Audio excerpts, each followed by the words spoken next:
This is Lisa from Mobile Tech Review, and today we're going to look at the LG Spectrum 2 available on Verizon Wireless. It has fairly high-end specs, but it only costs $99 on contract, and we're going to look at it now.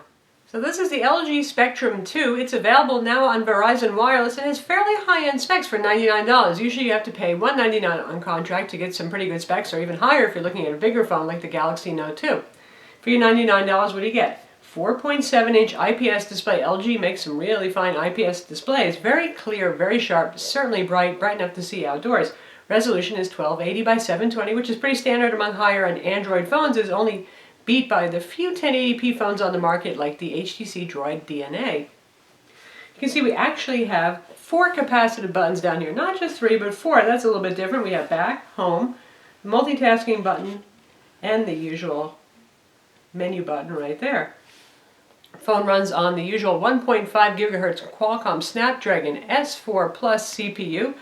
That's 1.5 gigahertz with dual cores and Adreno 225 graphics, so it's as capable as most any other smartphone that you're going to see on the market. There are now a couple of quad cores on the market, but mostly this is pretty mainstream for the high end, and performance is good. It's snappy, plays games wonderfully, can play 1080p video, capable in that respect. Phone has 1 gig of RAM and 16 gigs of internal storage, about 11 and a half of which are available for your use, and there's a microSD card slot under the back cover. It's running Android OS 4.04 Ice Cream Sandwich. LG hasn't said yet about when this might get Jelly Bean, and their track record for OS updates has not been really impressive so far, so I'm not holding my breath. It's an LTE phone, as you can see right up here. We have our little LTE symbol. Good reception, better than average reception, and good call quality as well, and also very good data speeds. If we take a look at our speed test downloads and upload test results, you'll see what we've got right here. So very good, as high as 21 megabit per second down and over 10 megabit per second up. The places where you see that the upload speeds were a little bit slower is when we only had 2 bars of LTE. When we had 4 to 5 bars, which is full to just under full, picked up to the point where we saw very good speeds for upload and download both. Overall, this is one of the fastest phones that we've tested, so I'm pretty impressed with that. So what's the bad news with the LG Spectrum 2? It is just not the prettiest looking phone. I'm not the only reviewer that's picked on it, but looks are only skin deep. Then again, personal electronics are very personal, and we do look at them as an element of style. From the front, it looks okay. It's a little bit rectilinear, very straight, that kind of thing. On the side here, we have the chrome, and it looks thin because what you first notice is the chrome, and you don't notice this rubbery black second half of the side right here. It actually has a black rubbery back that kind of just looks blammed on there. It doesn't really go visually with the phone very well, and it's actually not such a skinny phone as it turns out. Okay, so they just managed to hide it pretty well. Reminds me of LG Windows mobile phones from about 4 years ago, honestly. So not the best looking, but then again, I have seen uglier. It's not a hideously cheap looking phone either. We have our 8 megapixel camera here with LED flash on the back. Speaker hole right there, and then right over here, you can barely see, but this is where your grab point is. You can take the back off, which is always a nice point on a phone. That means you can swap your battery out. So to do that, you just grab at the bottom corner right there. And there we have it, 2150 milliamp removable battery. There is our micro SIM card slot and a micro SD card slot. Easy to take on, easy to put back. No complaints about the rear cover in terms of its functionality. And given how rubbery it is, also it should absorb impact pretty well if you accidentally drop your phone on the backside. Up top here we have our little round power button, pretty easy to operate, not too easy to accidentally press. 3.5 millimeter headphone headset jack. Nothing going on the bottom right there. Nothing going on this side. Pretty simple design. And over here we have our volume controls, rocker up and down, and micro USB port for charging and for copying data from your PC onto the device. In terms of software customization, LG puts their own special UI on here, but it's gone a little bit lighter. We get our little Yahoo weather widget up here, and for the applications we got our separation of drawer, all apps, downloaded apps, widgets. Nothing too shocking there. And then we have a little settings wheel here, and you can actually delete anything that you don't want from there. Hit yep when you're done, and that's that. Other than that, we have our little launcher strip here of commonly used applications. Multiple home screens, as you can see. 5 of those. Nothing too special going on. You'll notice here, this is a Verizon phone. That means you get whatever the bloatware du jour is. And right now, they've had a relationship set up with Amazon. So you get a boatload of Amazon apps right here. Now, you can get rid of this widget if you don't want it. But we've got Amazon's IMDb, Audible, Zappos, their music store, Amazon Shopping, and Kindle on here. And in terms of widgets, we have a whole bunch of clocks you can choose from over here. That Amazon widget that we saw, an Audible widget. And the usual Google bookmarks, digital clock, the calendar, Google Maps directions, the music player, Play Store. That's about it. Now, one more neat added thing that LG's put on the phone that actually comes from the LG View and View Plus. If you press both volume buttons simultaneously, if you're blessed with that kind of coordination, there we go. We've got a little quick memo application here, and what it does is it takes a screenshot of whatever you're doing, and you can see we have little tools here for pen, eraser, for sharing, and for saving. So say, I just think this home screen is the most exciting thing in the world, and I want to circle the weather, make an arrow there. You get the idea. You can do the same thing with the web page, with the PDF document. Any place that you want, you can basically grab a screenshot, draw on it, and save it, and then you can share it as you see fit. LG also has an app called Rich Note, which looks at first just like your everyday memo here. We've got our lined yellow paper, but you can type whatever you want, and then you can attach an image. You take a photo right now, audio clip, record a video, set the location, stamp it with the date and time. So it's kind of like a note with a lot of little multimedia features added on there. Phone has the usual dual band Wi-Fi, 802.11 BGN, Bluetooth, and it has NFC, and you can see with a little LG Tags app, and you get a tag in the box so you can assign smart actions. Just tap the phone on the tag, the back of the phone where the NFC sensor is, and you can have a little fun with that. You've got Polaris Office on board, Real Racing 2, and the ever-present Let's Golf 3 for game demos.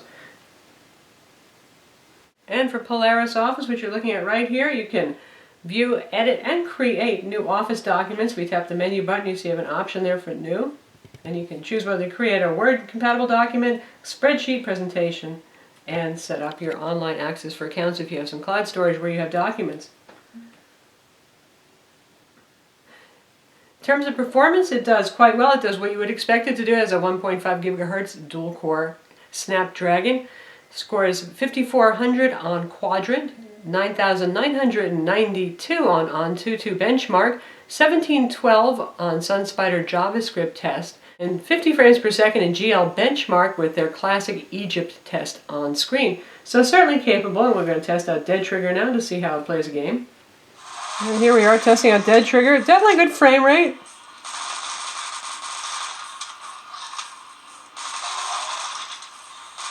Playing just fine as a demanding 3D first-person shooter. Works well. A nice screen. That 4.7-inch IPS display, really just a pleasure. Certainly a little nicer than the AMOLED screens that we see on the Galaxy S3 and even the Motorola Droid Razr phones. And now we'll look at the bundle Let's Golf 3 demo.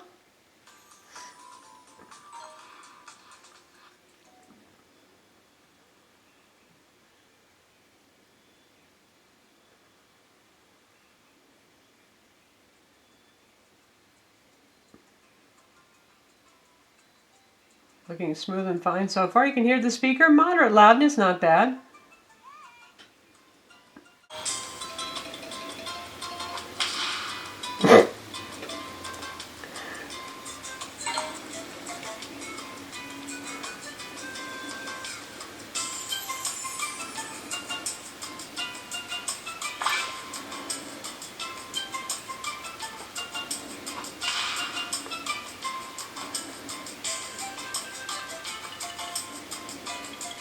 You get the standard Android WebKit-based web browser. If you want to, you can download Chrome as well, but certainly we have good speeds here thanks to Verizon's fast LTE network. So here we are in the browser looking at Mobile Tech Review, our website, and you can see nice fast scrolling certainly. Pitch zooming, very responsive. A capable phone, again a very nice sharp display. One thing to keep in mind if we take a look at settings here, you see there's an independent brightness setting, much like Samsung does. So if you think your web page is looking a little dim, go ahead and take a look at that setting, because that's a real gotcha that. Notice it tends to set the brightness dimmer inside the web browser. How about YouTube playback? Why don't we take a look at a video of the Droid DNA? YouTube-based video is going to be using HTML5 video. There is no Adobe Flash here.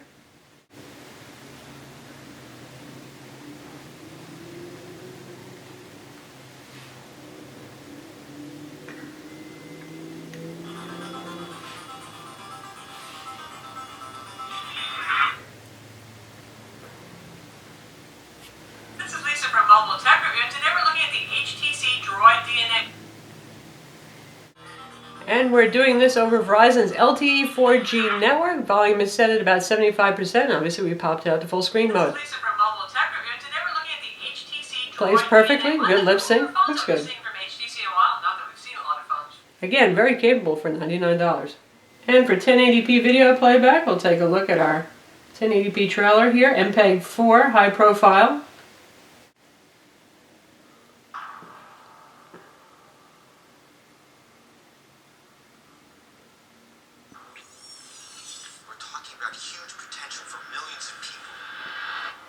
And it's playing it with no problem whatsoever. There's 1080p video playback for locally stored content. And on the back we have an 8 megapixel camera here, big viewfinder, easy stuff to use, on-screen shutter button right here, access to pictures that we've taken, all settings, flash control, whether or not it records audio, flipping between your front 1.3 megapixel camera and your rear 8 megapixel camera. You can do a tap to focus. That also helps it with exposure, obviously.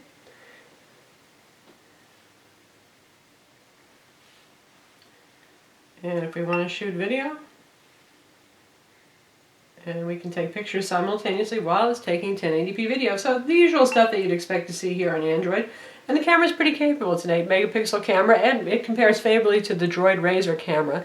Not as good as the Samsung Galaxy S3 camera. That's one of the best camera phones on the market right now. So how about battery life? That's always been a little bit of a problem with LG phones, even though they have similar hardware to, say, some Samsung phones and other brands on the market. I noticed a little bit less runtime with this guy. The 2150 milliamp battery should certainly be enough to get you from the beginning of the day to the end of the day, that is, say, 7 a.m. to 11 p.m., and it just barely does that. Of course, it's going to depend if you're going to play a lot of 3D games, if you're going to stream a lot of video. That's harder on the battery than just simple web surfing, doing your email, getting quick directions, that kind of thing. But overall, yes, it does make it through the day, but I would say if you're a heavy user, you're probably going to have to plug it in by 8 p.m. at night. So that's the LG Spectrum 2. It's available now on Verizon Wireless, and if you really don't want to spend $200 or more for a phone on contract, it's not bad. Sure, it's not the best looking phone we've ever seen, but it's not the worst either. I'm Lisa from Mobile Tech Review. Don't forget to subscribe to our YouTube channel.